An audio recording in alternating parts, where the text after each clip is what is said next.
খোদার 365 দিনের এক বছরে তোমরা যেই ছেলে কোনোদিন ফজরের নামাজ পড়লা না, প্রিয় ভাই ইনসাফের সাথে বলো এটা মুসলমান?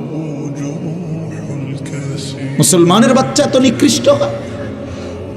তুমি কোনো মায়ের ঘরেও জন্ম নিছো, মুসলমানের ঘরে 365 দিনে খোদার এক বছর কোনোদিন মনে পড়লো না ফজরের নামাজের কথা? মুসলমান এত বড় গাদ্দার হয়? মুসলমানের বাচ্চা এত বড় নাফরমান হয়? আফসোস।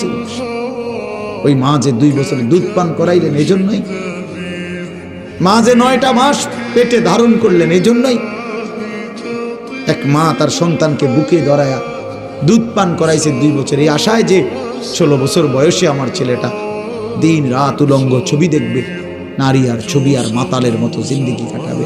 এই ছিল মার স্বপ্ন।